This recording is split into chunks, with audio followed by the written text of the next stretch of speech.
La conférence s'appelle IKEA Classicisme et je voudrais expliquer ça un peu plus tard, pourquoi ce titre. Et je voudrais commencer avec une petite présentation de notre agence qui est à Rotterdam, dans l'usine Vanelle, qui est un bâtiment patrimoine très intéressant des années 30 du XXe siècle. Ça, c'est notre agence dans une halle industrielle qui donne beaucoup de liberté, qui réfléchit beaucoup notre idée de l'architecture et notre manière de travailler. Et juste quelque chose sur notre bureau. On a fondé le bureau, l'agence en 2000 et Oliver Thiel et moi, nous sommes deux Allemands qui sont un peu échappés à l'Allemagne. Pendant les années 90, nous sommes de l'Allemagne de l'Est, c'est aussi important à savoir peut-être, parce que dans ce temps-là, on a eu beaucoup de travail jusqu'à la fin de nos études et nous avons eu l'impression qu'après nos études, ça va arrêter et c'était exactement comme ça.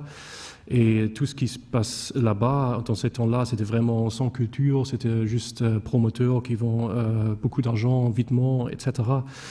Et comme ça, nous sommes échappés en Pays-Bas. Nous avons travaillé pendant 2 ans et demi pour des autres bureaux. Et après, nous avons gagné Europan. Nous sommes aussi génération Europan, on pourrait dire. Et ça nous a donné suffisamment de raisons pour commencer un bureau propre.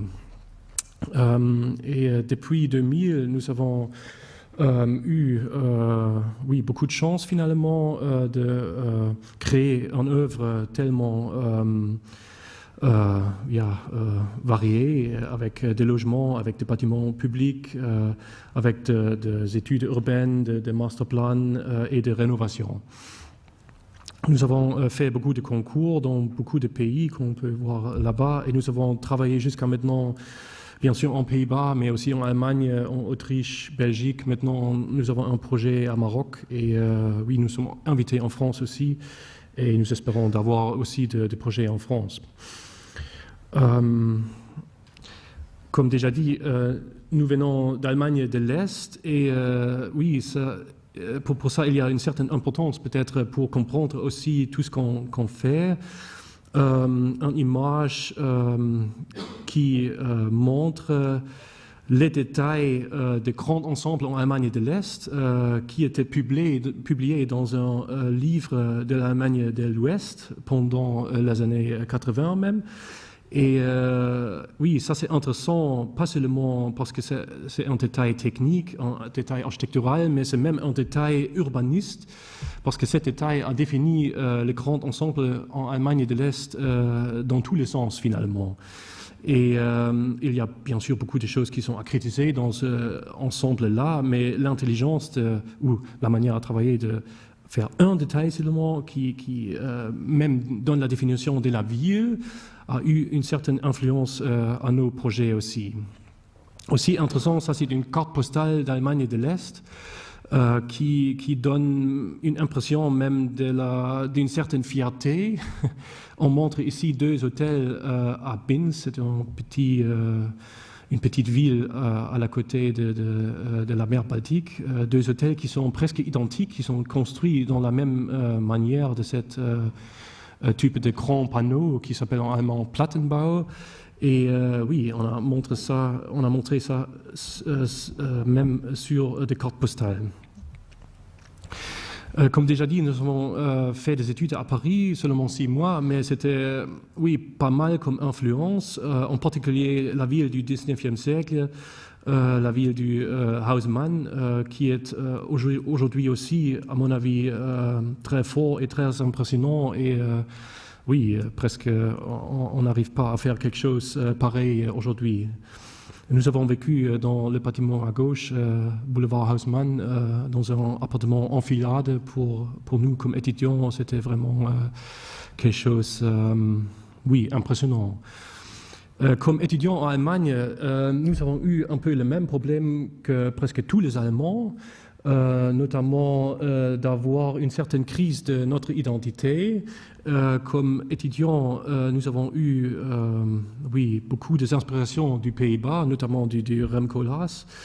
Ici, Jussieu, la bibliothèque de Jussieu, un projet qui malheureusement n'était pas réalisé.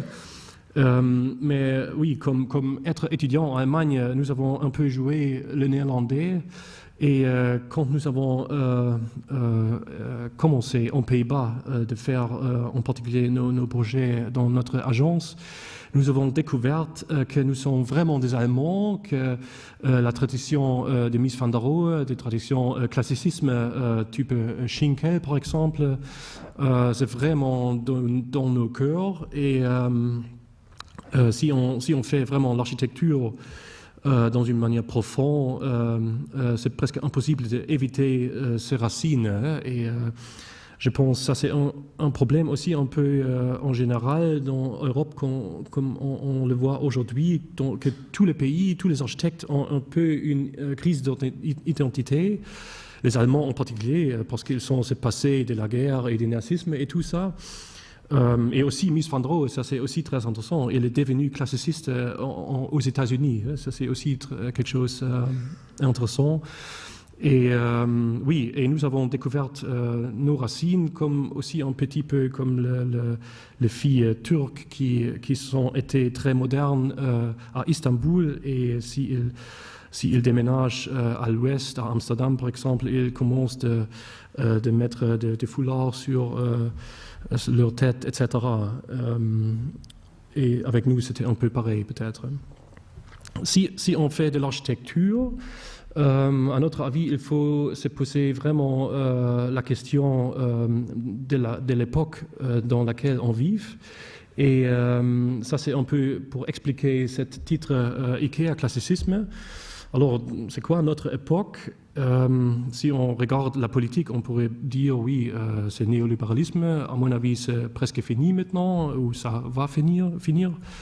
Bien sûr, culturellement, on a pluralisme et culture de masse et tout ça. Mais si on regarde l'architecture, il y a plusieurs points qui sont très importants à comprendre, à notre avis, et vraiment à conceptualiser. Premièrement, c'est cet effet de cheapness. Tous les maîtres d'ouvrage veulent de plus en plus pour moins d'argent.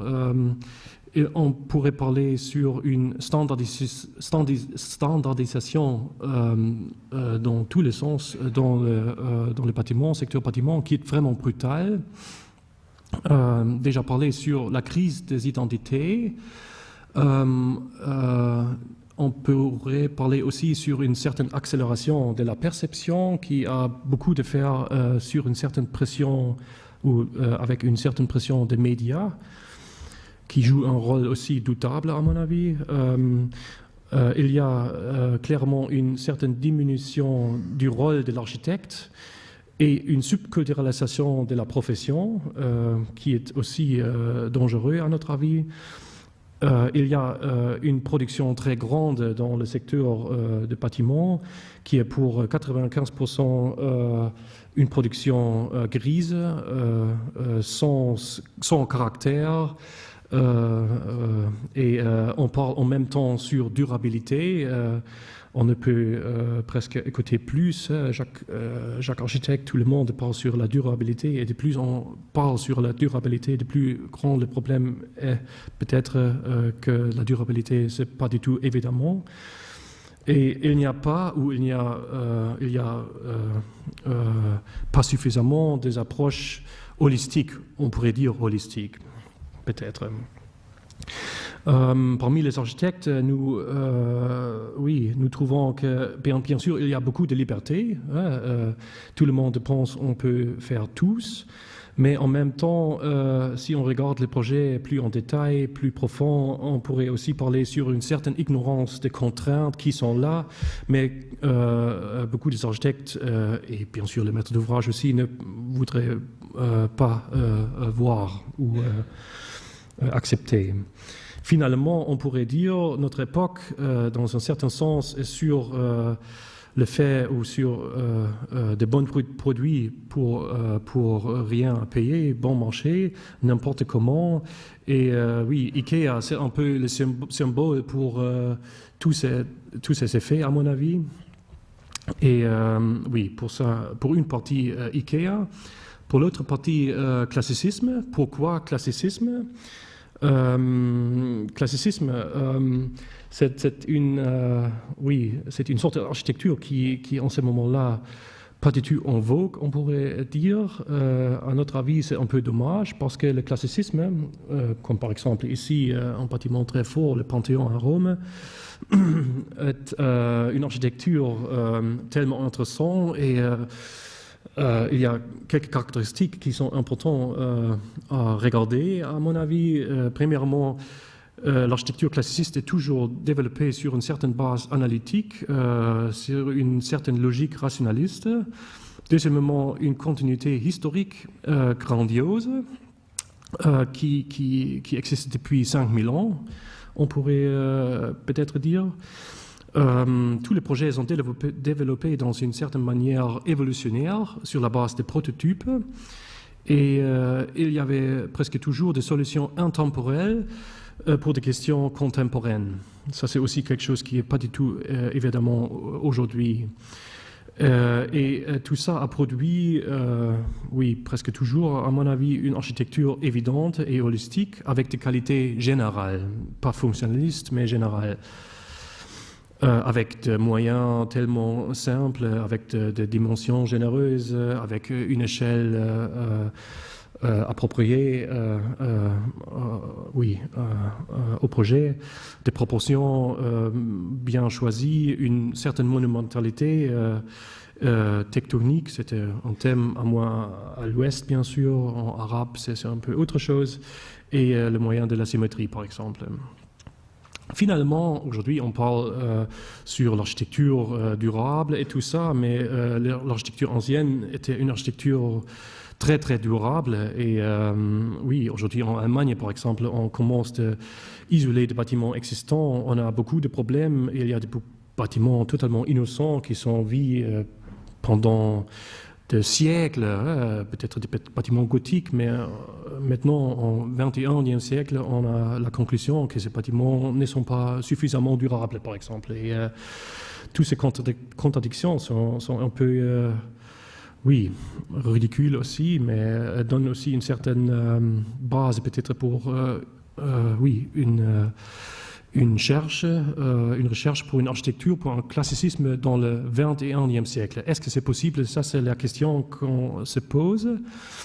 Et nous pensons oui, ça serait possible, avec un certain rationalisme, une logique structurelle qu'on essaie dans tous nos projets, ici de maisons mitoyennes par exemple, où la façade réfléchit presque exactement la structure porteuse derrière cette façade. Nous essayons de travailler toujours dans une manière prototypique.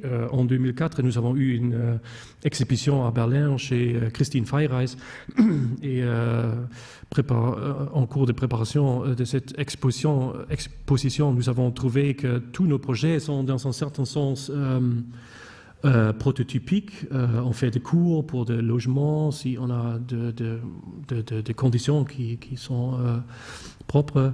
On a des typologies qu'on peut appeler de blocs compacts, par exemple, ou de sols, si le projet le permet.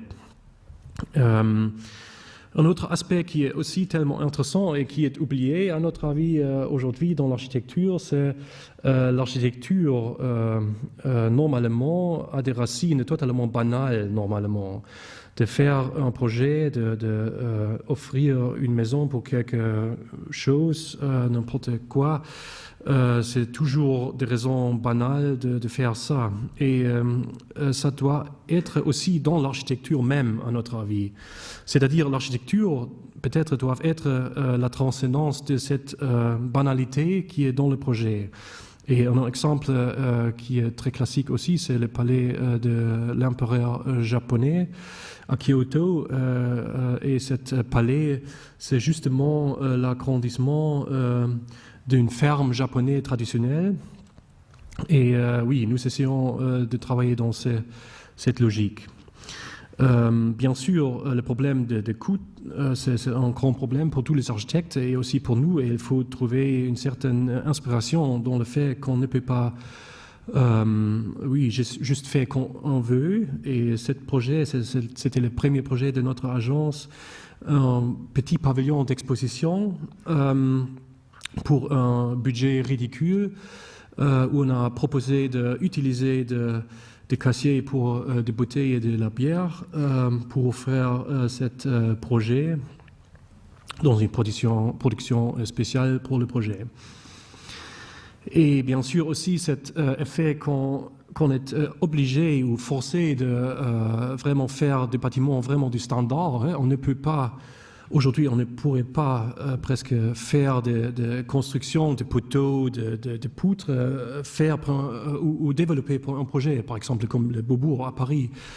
C'est vraiment un projet aussi du passé. Aujourd'hui, il faut utiliser de murs béton seulement, de poutres standards métalliques. Et on peut se permettre peut-être 5% des exceptions, mais il faut trouver vraiment des exceptions bien choisies pour peut-être trouver un peu la cerise sur le gâteau pour l'architecture, enfin. Et ce projet que je vais montrer un peu plus tard, plus en détail, c'est une salle de concert en Autriche avec des fenêtres en acrylique, qui est bien sûr l'élément exceptionnel et plus cher pour avoir un projet exceptionnel, finalement. On pourrait parler sur un certain minimalisme sublime qu'on essaie. Minimalisme, c'était bien sûr une architecture dans les années 90 comme style, mais nous pensons que le minimalisme, c'est pas un style, mais c'est une condition à faire l'architecture qui est pas à éviter. Si on travaille dans le projet comme nous, dans des budgets vraiment bas, on est forcé de travailler sur une certaine manière minimaliste si on veut arriver sur une qualité maximale dans un budget vraiment limité. En même temps, on pourrait aussi discuter sur le fait que l'architecture est en train de disparaître. C'est un peu plus architectural, presque philosophique. Mais bien sûr, il faut trouver un concept pour des conditions où l'architecture est en train de disparaître.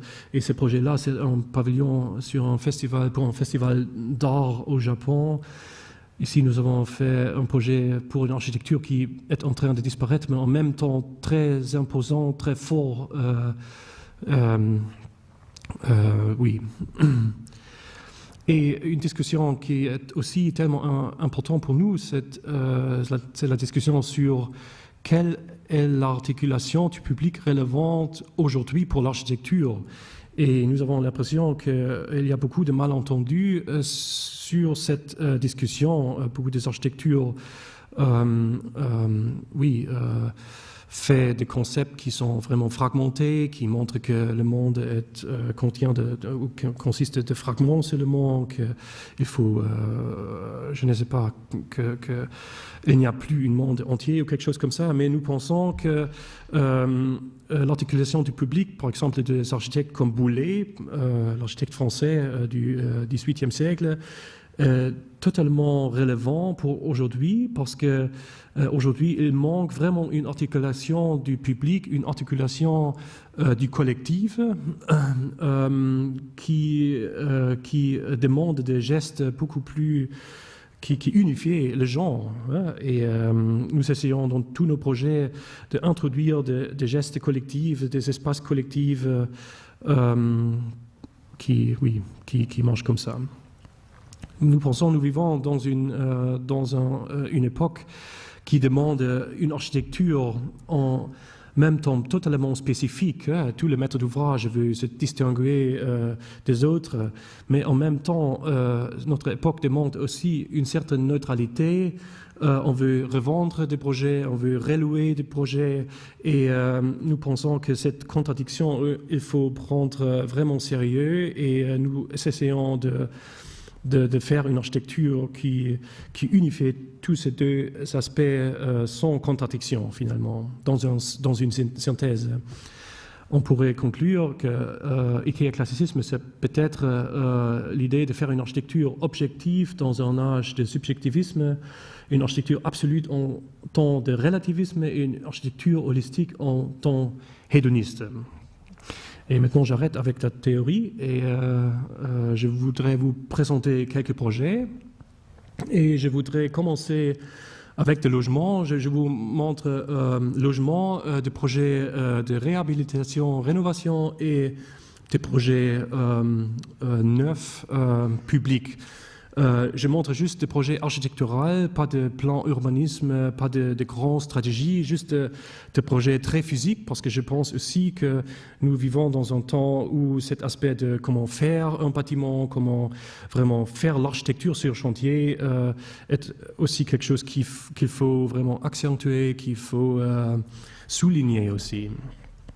Les logements, c'est très intéressant parce que le secteur de logement, c'était un peu le secteur le plus important aux Pays-Bas pendant les années 90 et 2000. Et aussi, notre bureau a été très heureux d'avoir quelques projets qui sont même aussi réalisés. Et maintenant, c'est arrêté. Hein. En Pays-Bas, il y a une grande crise. On presque construit rien en ce moment-là. Et c'est vraiment dommage parce que les conditions ont été très bien, mais maintenant c'est vraiment horrible. Premier projet, 64 logements étudiants à Zwolle. C'est une ville au nord du Pays-Bas pour un budget de 800 € par mètre carré qui est tellement ridicule pour les conditions, en particulier à Paris. Oui, ce sont des logements sociaux finalement, pour un maître d'ouvrage très pareil au maître d'ouvrage à Paris, comme le RIVP par exemple, ou Paris Habitat. Ici, quelques plans des autres projets qui sont montrés pour illustrer un peu la stratégie qu'on utilise, si c'est possible, pour faire des projets comme ça. On fait toujours des plans très compacts, avec, si possible, un atrium au milieu. Les logements sont développés autour de cette cœur du bâtiment, avec bien sûr les ascenseurs et les escaliers. Et oui, cette stratégie est de dire premièrement volume compact, les logements développés autour. Et en Pays-Bas, on peut se permettre de faire une façade totalement vitrée, parce que le règlement HQE le permet là-bas. Pour gagner bien sûr du soleil et pour avoir des vues sur l'environnement. Le site est un site qui est visible ici, là-bas. C'est un site avec des bâtiments type grand ensemble des années 60 du Pays-Bas. Aussi, le Pays-Bas a beaucoup de problèmes avec des projets comme ça. Et en Pays-Bas, jusqu'à maintenant, a toujours choisi pour démolir et construire à nouveau. Et ça se passe ici aussi. Pour les architectes, bien sûr, ça donne des possibilités de construire quelque chose à nouveau. Et ici, le projet, un projet, oui, tellement compact, vitré totalement. Et en plan, on peut voir comment ça marche. Une zone centrale, ici visible, avec un atrium et 2 escaliers, un ascenseur. Et ces logements ici, ils sont orientés vers une côté du bâtiment, qui est possible parce que le bâtiment est orienté nord-sud, et ça c'est est-ouest. Et les logements ici sont développés vers les coins. Ceux-ci, ils sont 40 mètres carrés environ. Ça, c'est le minimum pour les étudiants aux Pays-Bas. Je sais, à Paris, c'est 12 mètres carrés. C'est beaucoup plus grand ici. Et les autres sont pour 3 étudiants, 2 étudiants avec un séjour qu'on partage ensemble. La coupe montre la qualité collective du bâtiment, avec cet atrium ici, et ici aussi quelque chose qui n'est pas évident en France, que j'ai appris jusqu'à maintenant, une machine pour laver, pour nettoyer la façade. Voilà le bâtiment. On peut voir aussi, bien sûr, ici, c'est un concept totalement réduit, minimaliste. Bien sûr, c'est parce que le budget ne permet plus, mais tout ce qu'on essaie, c'est toujours de choisir des trames qui offrent une apparence généreuse en utilisant de fenêtres, de portes coulissantes avec des mesures vraiment généreuses. Ce sont les portes coulissantes les plus grandes qu'on peut faire. Et comme ça, on essaie toujours d'offrir une apparence très royale, bien sûr dans un concept totalement minimaliste. C'est pas comme juste dire on fait juste des vitrages, c'est vraiment tout est vraiment développé sur tous les trames et on connaît surtout par exemple système porte coulissante, quelle grandeur est-ce qu'on peut faire, etc. Donc quel budget bien sûr. Pendant la nuit, une certaine informalité qui est ajoutée avec oui, les logements qui sont illuminés de l'intérieur, une certaine informalité que nous aimons beaucoup pour oui, enrichir l'apparence du projet. Voilà en détail. Et l'entrée principale avec une double hauteur pour offrir une certaine monumentalité, une certaine grandeur aussi pour un projet de logement social. Pas de dire oui, ce sont des logements sociaux, c'est rien, mais pour essayer vraiment de faire le contraire, d'offrir quelque chose. L'atrium qui offre une certaine collectivité dans le bâtiment et le logement même qui sont oui, d'une qualité qui est aussi en Pays-Bas pas du tout le standard, hein, c'est vraiment normalement pour un budget comme ça on arrive en Pays-Bas avec des fenêtres standards d'1 mètre x 1 mètre et une façade brique très fermée et oui il faut bien sûr lutter pour avoir une qualité comme ça. Et pour un étudiant, c'est pas mal de vivre dans un loft comme ça. Deuxième projet, 115 logements à Den Haag, aussi pour un budget tellement bas, 900 € par mètre carré, type logement social pour un maître d'ouvrage très grande. Festia, c'est oui, comment ça s'appelle, oui, une entreprise pareille comme le RIVP à Paris, par exemple.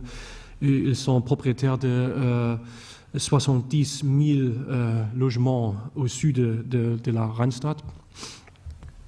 Et aussi ici, on parle sur un site des années 60 qui est démoli en total et qui est construit à nouveau.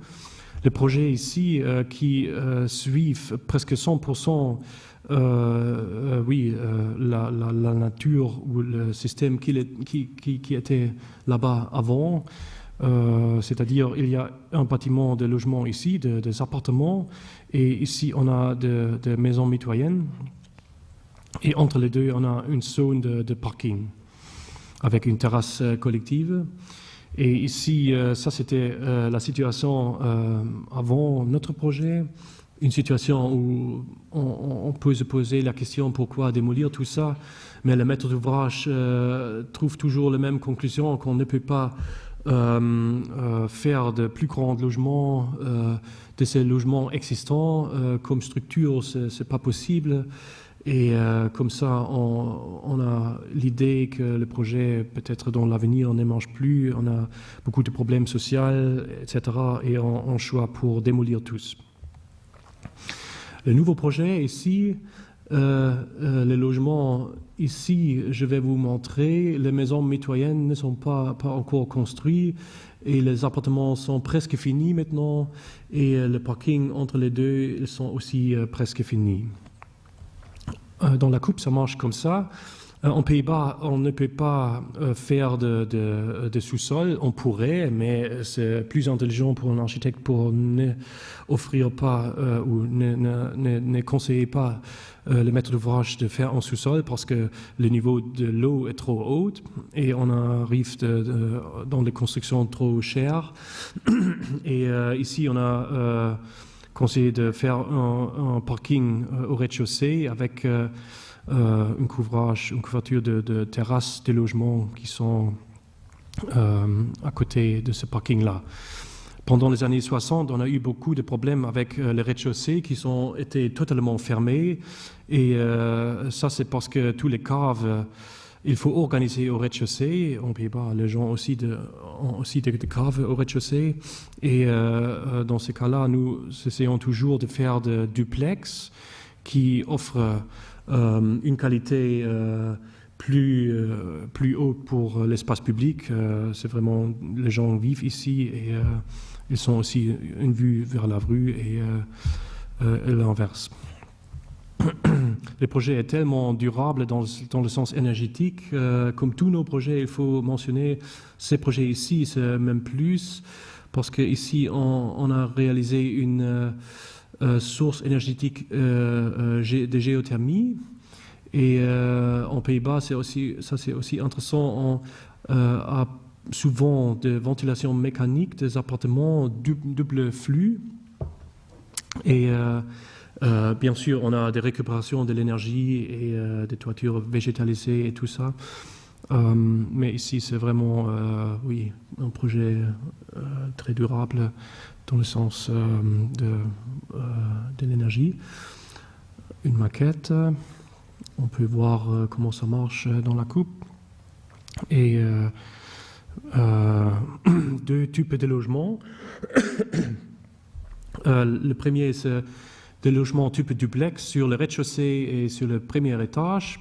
Et on peut voir ici, au rez-de-chaussée, on a la cuisine et la salle à manger et une chambre à coucher. Et avec l'escalier, on montre ici, et on a le séjour. Tout est connecté avec un grand vide pour vraiment avoir cette liaison dans l'appartement. On essaie toujours ça dans des logements type duplex, aussi dans les maisons mitoyennes. Qui est une grande qualité selon nous pour savoir qu'est-ce qui se passe dans tous les deux étages, une qualité spatiale bien sûr aussi. Et de chambre à coucher à l'autre côté avec une terrasse au sud. Cet côté ici vers la rue est totalement vitré. Ici on a des vues exceptionnelles vers une grande zone verte, une petite parc on pourrait dire. Et en haut, les logements sont pareils. Les séjours vers ce côté avec les vues et les chambres à coucher vers l'autre côté avec le balcon combiné avec la coursive. Ça, c'est aussi intéressant. C'est une typologie très typique pour les Pays-Bas parce que le maître d'ouvrage attend que les gens qui vivent ici sont des gens plus âgés, 55 plus. Et pour ces gens-là, c'est très intéressant d'avoir le balcon en combinaison avec la coursive parce que comme ça, on a beaucoup de contact social. Les logements, on peut voir ici, ils sont meublés un logement pour le montrer pour des locataires avec une porte coulissante très grande et un vitrage fixé de 4,80 mètres en longueur pour vraiment avoir des vues spectaculaires vers la ville. Et les logements dans le coin, ils sont des vitrages qui sont développés un peu vers le coin pour offrir aussi cette vue vers l'autre côté. Les projets en cours de réalisation, l'extérieur est doré, c'est aluminium anodisé dans une couleur qui s'appelle champagne, qui est un peu, une couleur d'or. Et en détail, on peut voir ici comment ça marche. Ça, ce sont les duplex avec une porte coulissante pour la chambre à coucher et l'entrée principale aussi, porte coulissante avec des boîtes aux lettres coupées dans le verre. Et on peut voir ici cette porte coulissante. Et la coursive, avec les entrées principales pour les appartements, avec une tôle comme matériel pour cette partie ici. Aussi, les portes sont couvertes avec cette tôle. Et un atrium, encore une fois, pour l'entrée principale. Et l'autre côté, la coursive avec les terrasses. Ici en bas, ils sont les terrasses pour les logements, les duplex. Et la coursive vitrée aussi, avec un garde-corps vitré, avec le balcon. Voilà. Et troisième projet de logement, 65 logements et de bureaux et un parking intégré à Almere. La ville d'Almere, c'est très proche de Amsterdam, une ville artificielle créée pendant les années 60.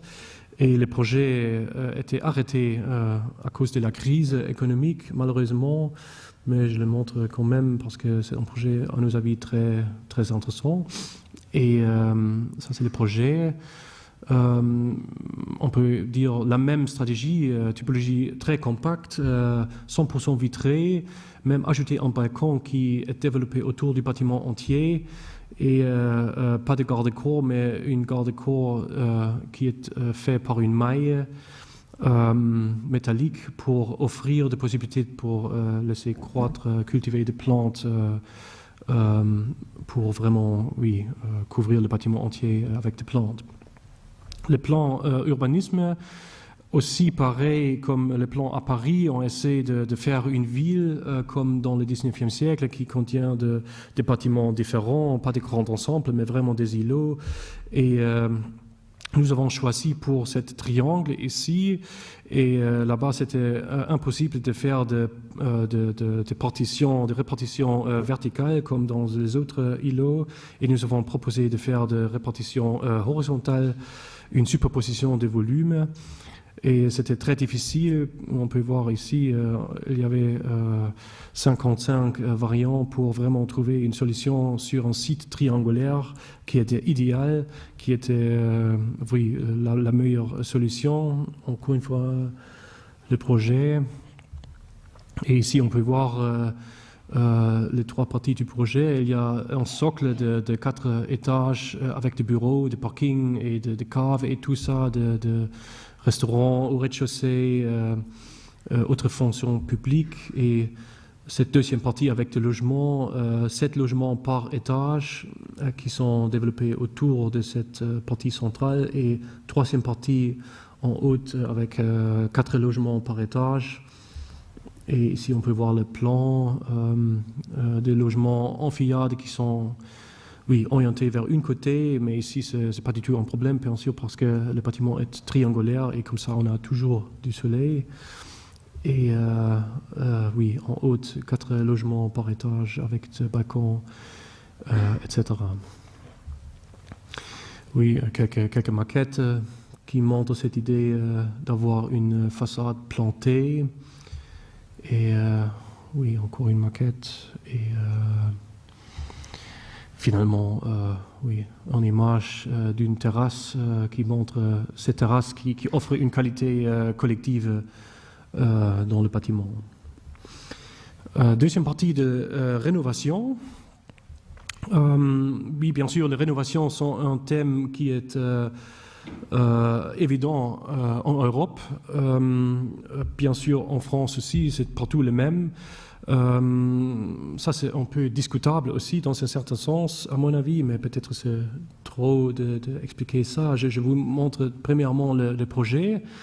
Je vous montre premièrement un musée au nord du Pays-Bas, Veenhuizen. C'est un petit village très intéressant, dans son histoire. Le maître d'ouvrage, c'est l'agence publique pour tous les projets d'État néerlandais. Pourquoi ça? Parce que l'ensemble des bâtiments existants était la propriété du ministère de Justice en Pays-Bas, et aussi le ministère de Justice est en train de vraiment changer, de réorganiser.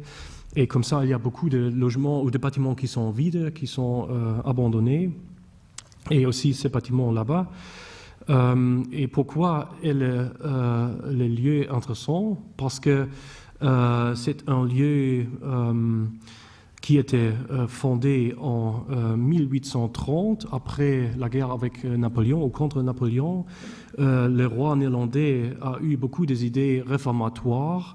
Et ces idées réformatoires, c'était très intéressant. Ils ont pensé vraiment que ce serait possible d'enseigner les clochards, les pauvres des villes, pour devenir des citoyens, vraiment de bons citoyens. Et pour ça, ils ont créé ce village ici, un village vraiment organisé dans une manière classiciste, avec, par exemple, si on regarde les exemples français, on a par exemple le village Maupertuis de Ledoux, et dans ce village, on a eu un bâtiment collectif au centre. Ici, on a mis finalement une prison au centre. Ce complexe ici au centre, c'est une prison, et dans cette rue ici, on a des logements pour les gardiens du prison. Finalement, cette idée réformatoire, c'était pas possible parce que tous les gens qui sont mis là-bas, ils sont échappés vitement, et finalement on a dit oui, on peut garder l'idée de mettre tous les pauvres là-bas, mais c'est en prison, il faut juste fermer la porte et c'est tout. Et c'était aussi une première idée d'un camp de concentration, on pourrait presque dire. Aussi une certaine ambiance très dure, avec des slogans comme celui ici en néerlandais, c'est-à-dire ordre et discipline, vraiment presque un peu fasciste. Et tout l'esprit là-bas, c'est un peu comme ça. Notre tâche, c'était de faire un musée d'un complexe existant qui est visible là-bas. Un complexe avec beaucoup d'extensions, avec des granges, des garages et des choses comme ça.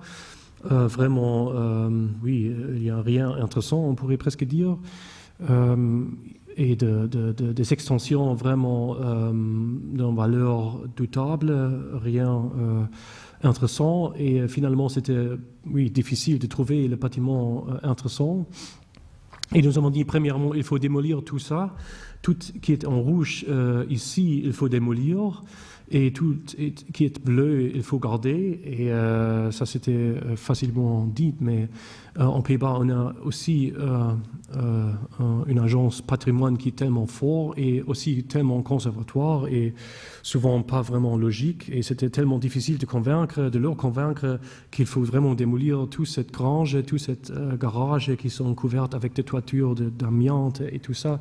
Vraiment presque ridicule, mais aussi en Pays-Bas, où tout le monde pense c'est un pays très ouvert et très moderne, c'est souvent pas le cas. Le maître d'ouvrage voulait avoir un musée d'un complexe abandonné, et comment faire un musée d'un complexe tellement aussi peut-être trop petit, aussi son apparence pas très muséale, on pourrait dire. Il y a un bâtiment qui est tellement intéressant. Le plus grand, c'était une forge, une vieille forge avec une charpente existante invisible qui est visible là-bas sur la photo. Et nous avons dit oui, ok.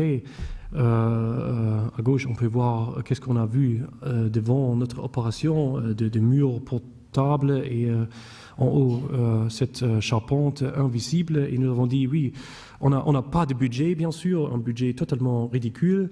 Et qu'est-ce qu'on peut voir avec un budget ridicule? Il faut vraiment utiliser tout ce qu'on trouve là-bas. Et nous avons dit, on coupe un trou dans la dalle, et comme ça, on peut faire cette charpente visible au rez-de-chaussée, et comme ça, on crée un espace muséal. Et voilà, on peut voir un peu le système. Il faudrait stabiliser les bâtiments, parce que si on coupe la mur porteur et on presque enlève toute la dalle, il faut faire de poutres qui stabilisent le bâtiment finalement. Ici on peut voir ça, c'était tellement difficile, et pendant le chantier aussi bien sûr, et les résultats c'était ça. pour avoir un espace d'exposition finalement. À l'extérieur, il y avait aussi la question comment est-ce qu'on peut faire vraiment un musée dans un complexe abandonné de quelques bâtiments du brick pas tellement intéressants. Et heureusement, nous avons démoli des granges, des garages, et comme ça, il y avait des trous dans le mur sans porte. Et bien sûr, il faut trouver de possibilités pour fermer ces trous-là. Et c'était la possibilité pour nous de proposer le maître d'ouvrage introduire des éléments avec des portes, des éléments de façade pour fermer, mais aussi pour créer une certaine cohérence du projet entier et aussi une certaine grandeur pour changer le projet dans un musée. Une photo du chantier, bien sûr, c'était pas du tout facile. On a découvert beaucoup de choses, irritantes. Après la démolition des couleurs et des plâtres sur le mur et tout ça. Et ici, une image de ces portes-là. Les portes ont une hauteur de 4 mètres. Tous les architectes ici savent que ce n'est pas facile de faire des portes de 4 mètres en hauteur, en particulier si ce sont des portes qui sont à développer pour le projet, bien sûr. En détail, ça marche comme ça.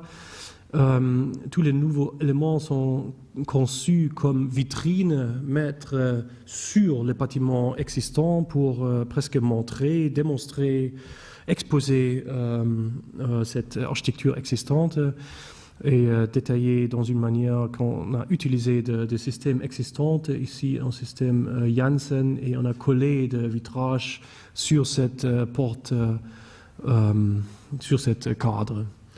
Ici, on peut voir comment ça marche en détail, tout sur un niveau, et les vitrages ici sont aussi un peu en miroir. On a des effets comme celui ici, de réflexion des bâtiments l'un avec l'autre. Et ici, on peut voir cet effet urbanistique d'une certaine cohérence plus grande entre les bâtiments.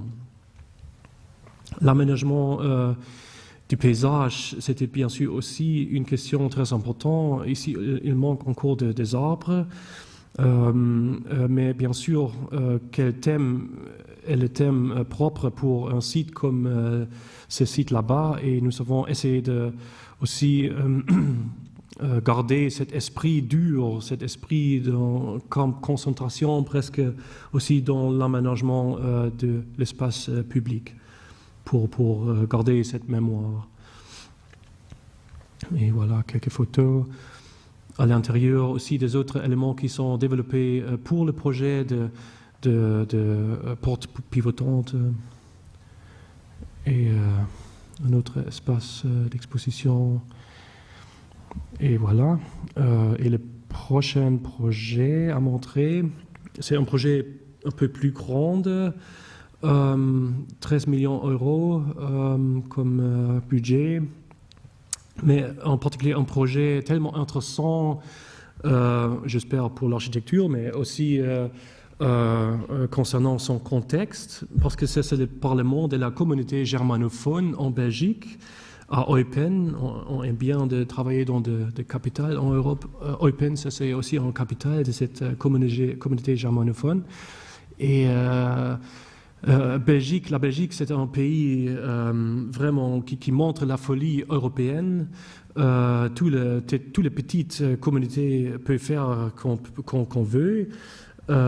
Ici, les germanophones, qui sont des ex-allemands, on pourrait dire, ils ont gagné une certaine autonomie depuis 1980. Ils sont situés en Wallonie, en Belgique, la partie francophone, bien sûr. Et ils sont aussi un parlement propre, ils sont un gouvernement propre, mais ils sont finalement juste 70 000 gens, 70 000 personnes, avec bien sûr des mairies dans chaque ville, etc. C'est vraiment, un peu la folie européenne, mais bien sûr c'est aussi intéressant cette possibilité. Et ça, c'est la ville de Eupen, une ville qui est tellement intéressante aussi dans le sens que elle a fait partie de la France, de la Belgique, mais aussi d'Allemagne. C'était allemand jusqu'à la fin de la Première Guerre mondiale. Après ça, la France a demandé de couper cette partie et le mettre en Belgique pour avoir plus de distance entre les Allemands et les Français. Et cette histoire, vraiment, on peut vraiment sentir là-bas, tellement là-bas. Et on pourrait voir aussi ces drapeaux là-bas qui semblent un peu médiéval. Oui, toute la Belgique n'est pas vraiment moderne, c'est le contraire, on pourrait dire. Et ici, le bâtiment existant pour notre opération, ça c'est un sanatorium qui était construit en 1915, avant la Première Guerre mondiale, quand cette zone était allemande. Et cet bâtiment était abandonné pendant les années 80. Avant, il était utilisé comme pour une école, pour un internat. Et après, c'était vide, vraiment un bâtiment aussi tellement dommagé. Et la question pendant le concours, c'était comment est-ce qu'on peut ajouter un bâtiment nouveau pour ces projets-là. Et le projet nouveau, c'était dans notre concept un socle pour le bâtiment existant, un socle pour un projet qui est comme un château sur une colline, pour avoir une geste vraiment pas dominant, mais qui est là, qui montre il y a une nouvelle fonction, et en même temps un bâtiment qui est modeste pour le bâtiment existant. Et voilà la situation existante et la situation nouveau avec cette extension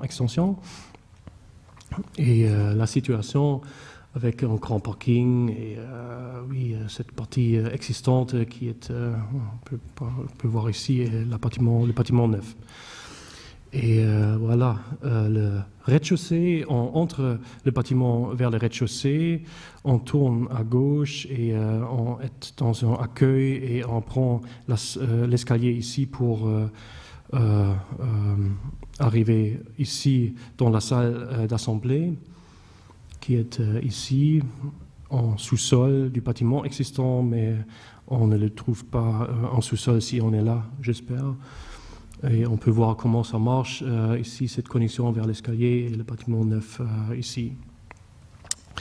Sur les autres étages, un plan tellement conventionnel avec un couloir au milieu et des espaces de bureaux. La situation existante avec un peu dépressive comme ambiance. Un couloir tellement fort, c'est vraiment quelque chose à mon avis. Et à l'arrière, on peut voir le bâtiment vraiment endommagé. En Belgique, on n'a pas beaucoup d'argent pour les écoles et tous quittent ensemble avec les écoles. Ici, en image, comment on veut rénover le bâtiment existant avec ici une couche d'isolation à l'extérieur. Ça, c'est pas un bâtiment patrimoine classé. Ici, le maître d'ouvrage a demandé de vraiment isoler le bâtiment à l'extérieur avec des fenêtres, avec une répartition tellement fine et simple à notre avis. Et pour le bâtiment nouveau, nous avons pensé comment est-ce qu'on peut traiter ce bâtiment qui est vraiment visible à l'extérieur, qui montre une grande toiture. Qu'est-ce qu'on peut faire avec une grande toiture?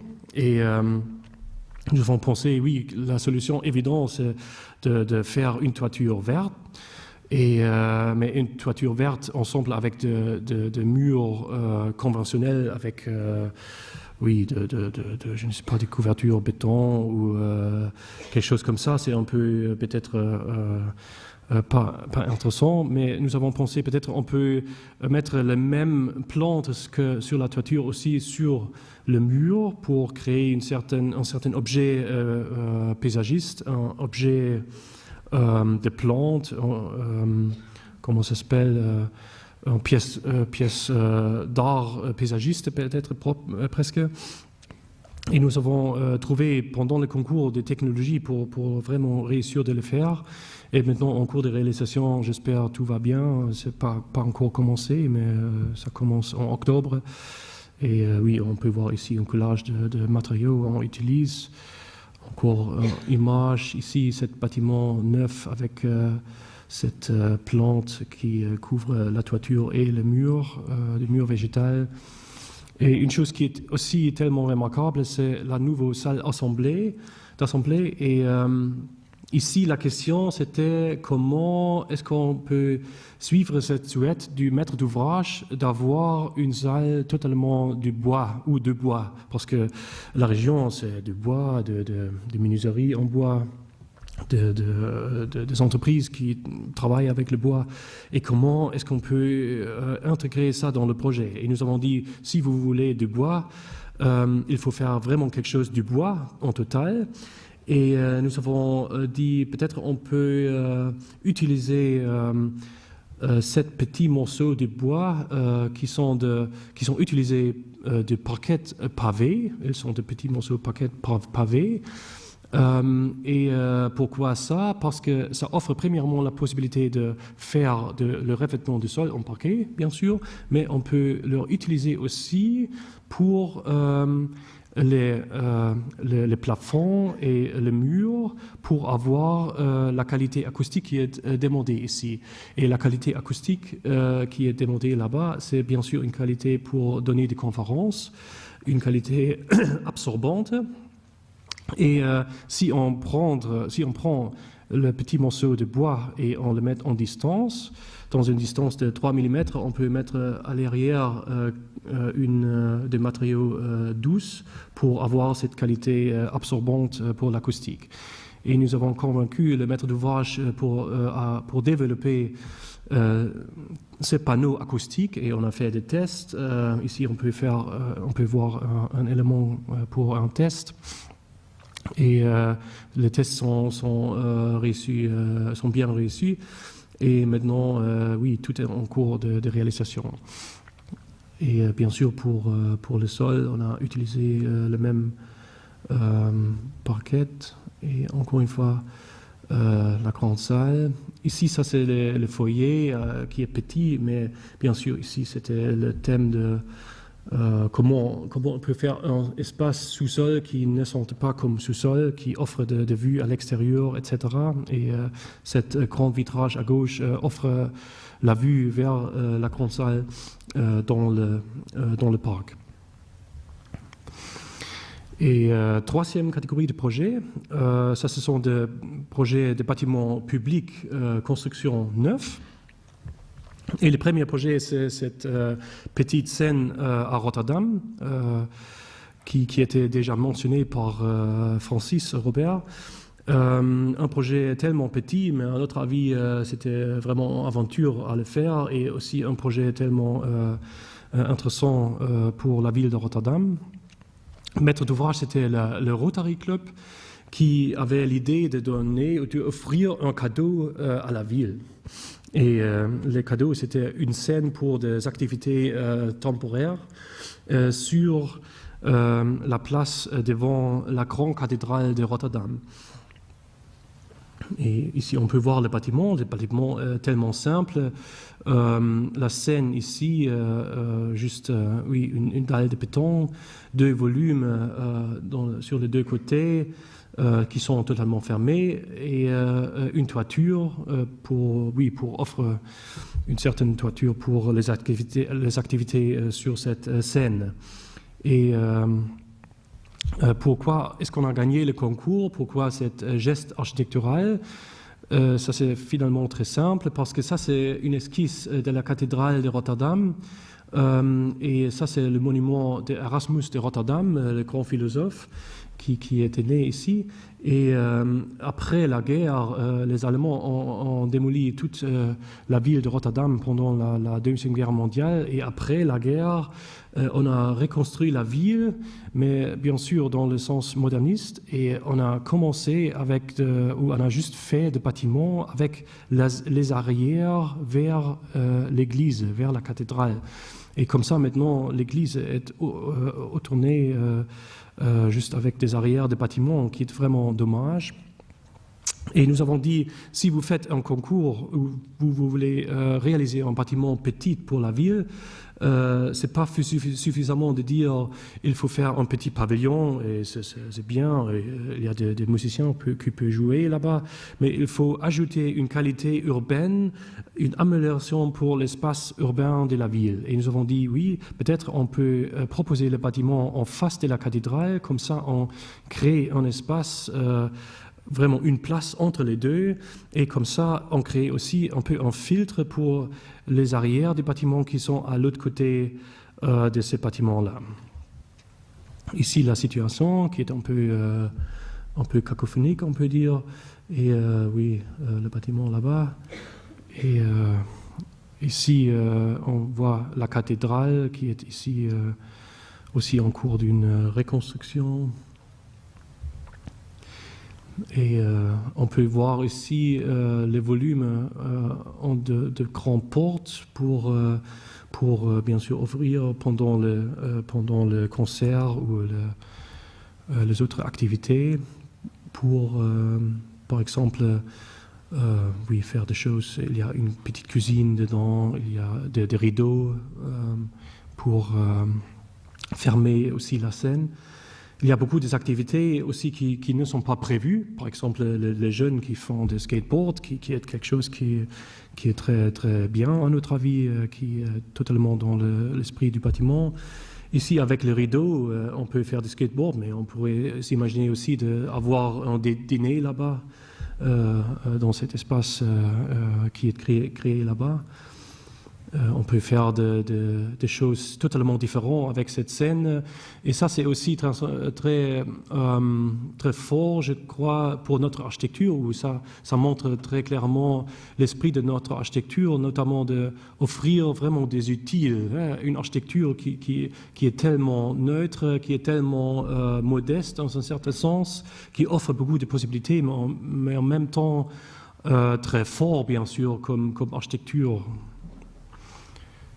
Et pendant la nuit, ça, ce sont des mailles inox, les mêmes qui sont utilisées par Dominique Perrault, par exemple, qui sont illuminées pendant la nuit.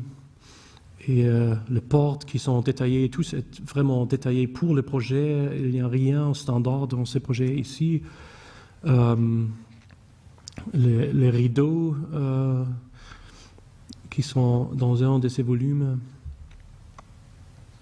Et ici, pendant un concert. Et voilà, un autre projet, aussi un petit projet, un centre de jeunesse à Amsterdam, qui était construit en 2011, qui était fini cette année, et qui était un concours en 2005. Un petit projet aussi, avec un budget de une demi-million d'euros, presque impossible de vraiment faire le projet. Et pendant le concours, nous avons travaillé avec une serre. Ça, c'est une chose qui est aussi très régulière en Pays-Bas, d'utiliser la technologie des serres, comme par exemple en France, la Caton Vasal le fait. Les serres sont produits pour la plupart, à mon avis, en Pays-Bas. Toutes les technologies sont tellement impressionnantes, tellement bon marché, préfabriquées, standardisées, mais avec des proportions très élégantes. Et oui, ici, on a pensé, on fait une toiture et tous les côtés sont ouverts et couverts avec des mailles pour jouer de football et des choses comme ça à l'intérieur. Mais finalement, les urbanistes de la ville ont pensé qu'il faut un bâtiment de 2 étages, qui est tellement compliqué avec un programme qui est presque rien. Mais finalement, on était forcé de faire un bâtiment de 2 étages et le plan de ce bâtiment qui est réalisé, c'est visible ici, tellement petit. Aussi remarquable ici, il y a des arbres. C'est aussi une condition pas normale en Pays-Bas. Normalement, on construit sur la sable dans des conditions vraiment nouveaux. Et ici, on peut voir un peu le concept du projet avec un rez-de-chaussée totalement vitré et la partie en haut avec la grande salle qui est fermée et qui est illuminée vers des éclairages zénithals.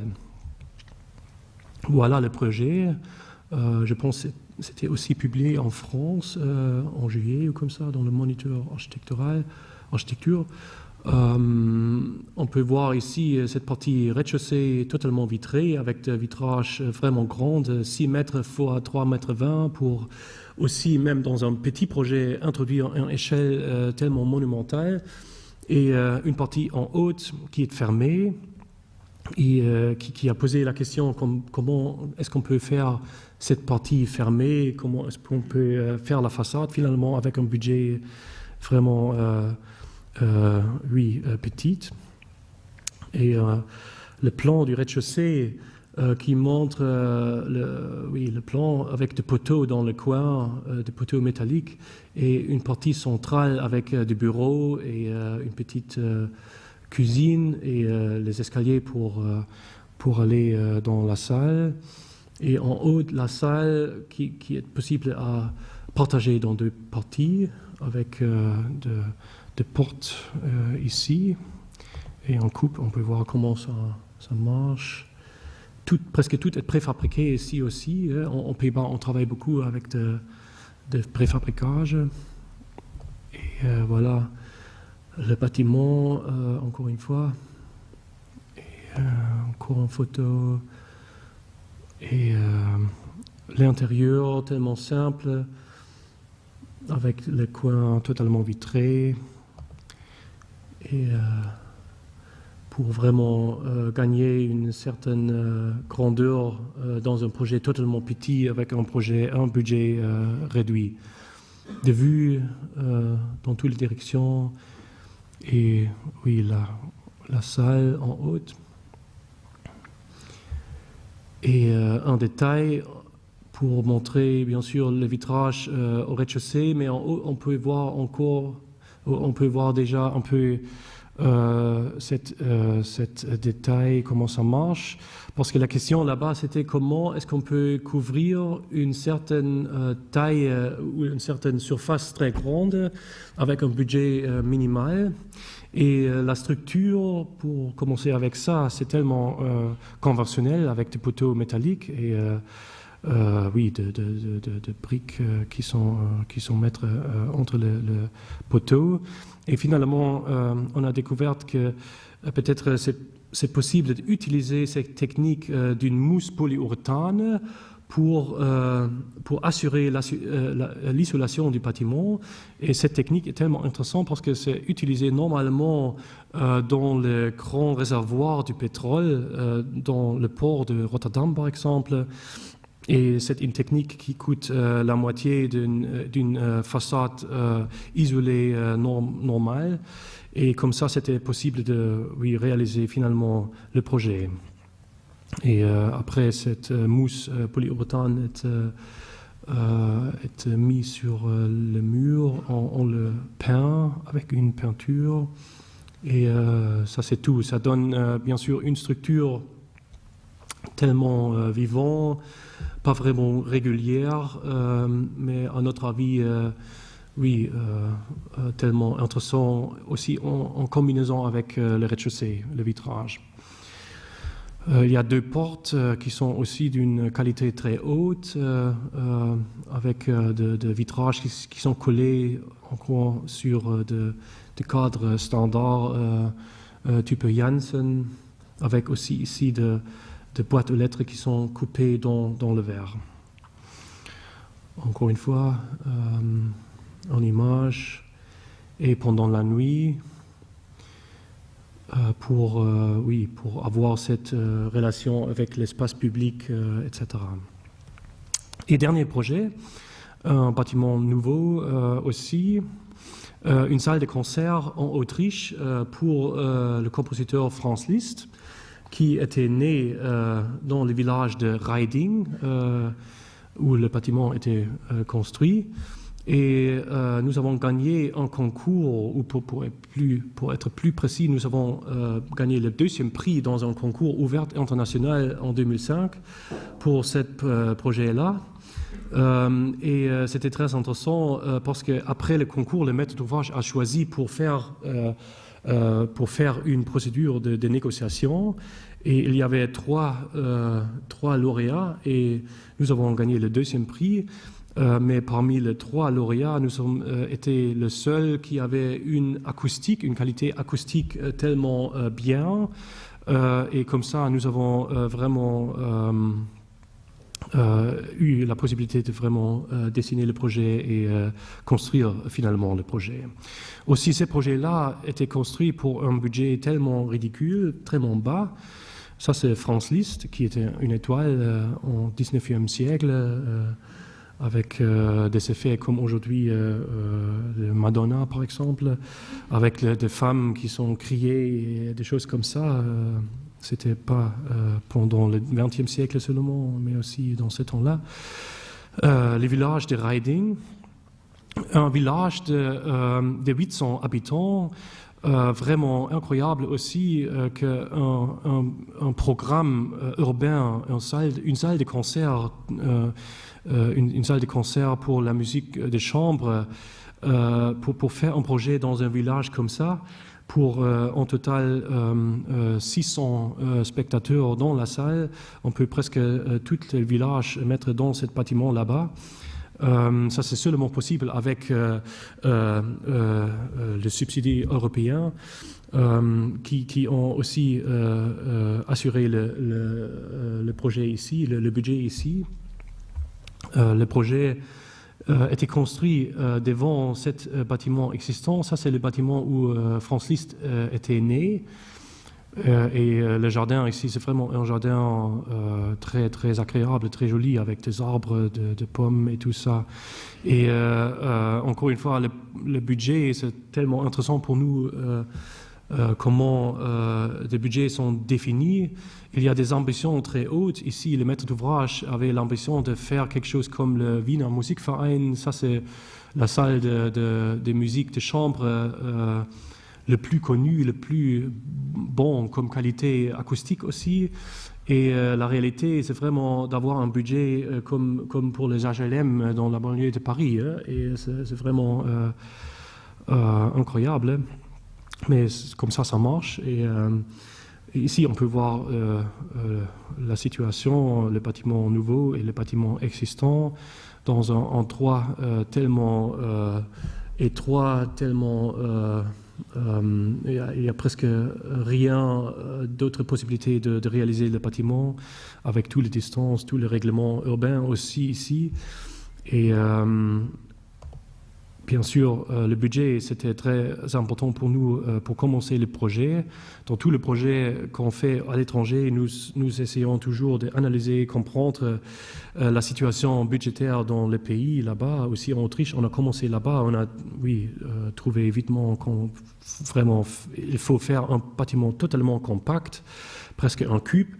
Et ici, on peut voir comment ça marche. La salle même, au centre du projet et un foyer développé autour de cette salle avec les toilettes et tout le reste à l'arrière.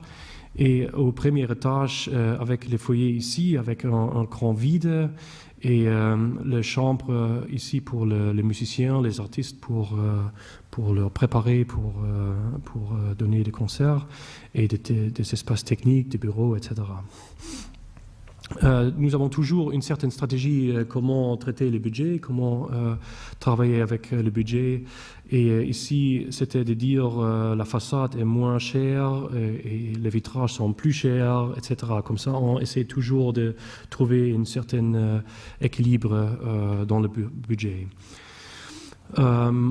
Pour expliquer le projet, on peut commencer avec la salle même, le centre du projet finalement, et l'acoustique était la chose la plus importante pour le projet, depuis le concours déjà. Et une salle de concert de musique de chambre, c'est tellement important à savoir, dépend des proportions de la salle. Et si on n'arrive pas dans les proportions, dans une tolérance de plus ou moins 10 cm, on est très vitement trop loin ou trop court et l'acoustique ne marche plus. Et pendant le concours, nous avons trouvé ça dans le Neufert. Tout le monde le connaît, mais peut-être les autres architectes n'ont pas pris le Neufert. Et c'était tellement simple de vraiment trouver l'acoustique pour cette salle finalement. Mais il y a des autres éléments qui sont plus compliqués parce que, par exemple, il y a une certaine trame, une certaine grille de poutres et de poteaux qui offrent un rythme pour la réflexion de la musique, la réfraction de la musique, pour réfléchir la musique dans tout le partie du bâtiment. Et aussi le balcon, il est aussi tellement important. Pendant la réalisation, la tâche la plus principale pour nous, c'était et on sait ça toujours dans tous nos projets, de trouver une architecture vraiment synthétique de tous les aspects techniques et des demandes architecturales. Et pourquoi ça? Parce que nous pensons que ça, c'est un grand problème dans l'architecture contemporaine. Il y a beaucoup d'ingénieurs qui arrivent et qui disent il faut faire ci, celui-là, il faut faire ça. Et nous pensons l'architecte est vraiment obligé presque de vraiment savoir beaucoup sur les demandes techniques pour trouver des concepts qui intègrent la technique dans une manière synthétique dans l'architecture. Et ici, ça c'est le cas aussi. Et bien sûr, ici, il y a, dans tous les projets publics, c'est comme ça. Par exemple, la ventilation, c'est un grand problème. Il y a des ingénieurs fluides qui arrivent et qui veulent faire des grilles partout et tout ça. Et c'est vraiment la folie. Et il faut éviter tout ça parce que ça fait vraiment dommage au projet. Et nous avons dit, oui, si vous voulez, par exemple, extraire l'air, nous voulons bien que vous extraire l'air dans la marge entre le panneau acoustique et le poutre et le poteau qui porte ces panneaux. Et en même temps, l'ingénieur acoustique a dit oui, 10 mm, c'est vraiment le maximum qu'on peut se permettre pour l'acoustique, pour n'avoir pas une acoustique qui est trop absorbant, parce que dans une salle de concert, il faut avoir une acoustique réfléchissante. Et comme ça, c'était vraiment de lutter avec chaque millimètre, de convaincre un ingénieur d'être content avec 10 mm pour extraire l'air et 10 mm pour l'autre pour accepter que ça, c'est pas trop absorbant comme acoustique.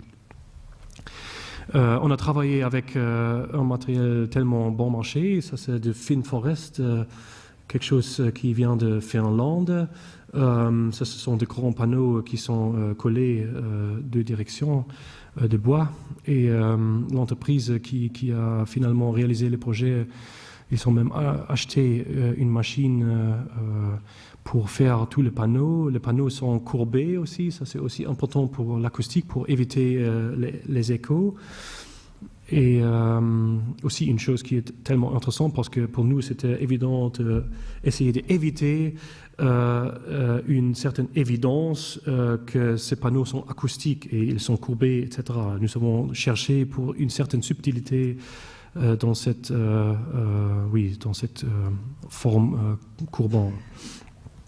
Les entreprises ont travaillé très très bien. En Autriche, il y a une culture très haute des entreprises sur le chantier. On peut voir ici, il n'y a rien de tolérance, tout est bien fait. Beaucoup de discussions sur l'acoustique, aussi très rigolo. Ici, on peut voir les ingénieurs qui font un test pour les chaises, pour voir si les chaises sont bonnes pour les demandes acoustiques ou pas. Ils sont des espaces pour faire ces tests-là et finalement, ces chaises qui sont visibles ici sont été bien aussi pour les demandes d'acoustique. Voilà. On a choisi des couleurs très modestes pour aussi avoir une certaine ambiance neutre pour les gens qui viennent, toutes les femmes avec des jupes rouges et tout ça pour offrir une certaine modestie. Le foyer est aussi tellement intéressant. On peut voir ici les vitrages qui sont faits en acrylique, en acryl. Pourquoi ça? Parce que l'acryl offre des possibilités beaucoup plus intéressantes que le verre, parce que l'acrylique permet de faire des morceaux synthétiques, morceaux sans division, presque sans fin. On l'utilise souvent dans des aquariums comme ici, dans le jardin zoologique. Et ça, c'est très impressionnant pour nous. Et nous avons essayé pendant plusieurs concours de proposer des bâtiments même qui sont construits de ce matériel. Mais dans ces concours-là, nous avons pensé peut-être l'ambition était un peu plus basse et on pourrait peut-être proposer des fenêtres en acryl. Et pourquoi des fenêtres en acryl? Parce que pendant le concours, c'était clair que le budget est tellement bas et nous avons pensé ici, nous sommes obligés de faire des façades qui sont fermées. Peut-être c'est intéressant d'offrir sur chaque façade une fenêtre qui est vraiment ouverte, qui est vraiment d'une haute qualité spatiale de l'apparence de l'extérieur et de l'intérieur. Et nous avons proposé d'utiliser ce matériel. Et bien sûr, ce n'est pas facile parce que les fenêtres ont une longueur de 18 mètres. Et on peut parler sur un décalage de 6 cm, une tolérance qu'il faut prendre dans l'encadrement de cette fenêtre, qui est totalement différent que de verre. Et ici, on peut voir les détails. C'est un vitrage de 5 cm massif de acryl. Et c'est vraiment presque une porte, une vitrage coulissante parce que toute fixation est interdite parce qu'on peut avoir des fissures dans le matériel, etc. Et voilà, sur le chantier, on a fait le transport vers la rue. L'hélicoptère, c'était impossible parce que le vent ne permet pas de transporter le vitrage comme ça. En détail, on peut voir aussi comment ça marche. Tout est vraiment bien détaillé. L'entreprise était vraiment une très bonne entreprise. Et ici, on peut voir l'effet spatial qui était l'idée derrière cette façade, d'avoir l'effet que cette maison de naissance de Franz Liszt, presque entre le foyer, fait partie du nouveau bâtiment. Et de l'extérieur, bien sûr, d'avoir une geste architecturale qui est dans un certain équilibre avec la façade en total, une combinaison avec 2 portes de 4 x 4 mètres qui permettent d'ouvrir le foyer pour une plus grande partie. Ici, on peut voir cette ouverture de porte et pendant le soir, on peut voir la salle. On peut voir aussi ici comment ces vitrages sont produits. Ils sont produits de morceaux qui sont moulés sur verre, de forme de verre. Et après, ils sont connectés, c'est un procès comme collé, on peut presque dire, et poliés après. Et comme ça, on peut faire de grands morceaux de ce matériel. Et voilà, encore une fois, le foyer et la vestiaire. On a 3 vitrages acryl dans ce bâtiment ici. Et ça, c'est aussi intéressant. C'est le premier projet en Europe avec des vitrages acryl dans une façade isolante.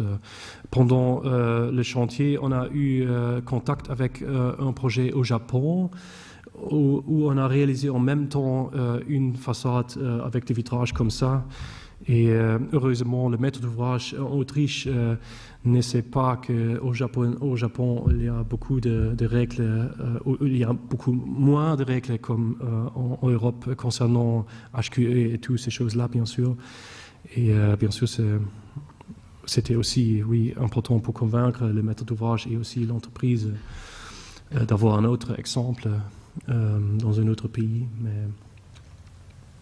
Et l'enduit polyuréthane à l'extérieur, aussi une partie tellement intéressante, différente que laquelle qui en a vu dans ce centre de jeunesse. Ici, c'est juste une couche polyuréthane sur une structure isolation et plâtre, on pourrait dire, et après cette couche polyuréthane qui offre la possibilité de faire une mur et une toiture qui sont les mêmes. C'est une technique qui est utilisée dans les toitures normalement, et ici on a eu la possibilité de vraiment développer la toiture et le mur dans un détail sont des éléments métalliques ici, vraiment comme presque un morceau de tofu, comme on regarde en réalité, avec des éléments comme des lampes qui sont intégrés partout. Ici, on peut voir ça, des coins vraiment très fins. Et avec bien sûr aussi une relation avec l'architecture existante des granges, de fermes là-bas qui ont toujours cette couleur blanc. Et pour nous, c'était aussi de dire on fait une architecture contextuelle dans un certain sens, mais en même temps une architecture qui est moderne, qui est aussi contemporaine. Et comme ça, cette couleur blanc et en même temps pas un plâtre ou quelque chose comme ça, mais vraiment une couche aussi plastique finalement, pour avoir des effets comme on peut voir ici, qui sont un peu brillants, qui parlent aussi une langue artificielle. C'est aussi une décision consciente. Et ici, on peut voir cette combinaison entre les bâtiments existants et le bâtiment neuf. Et dernière image. Et merci beaucoup.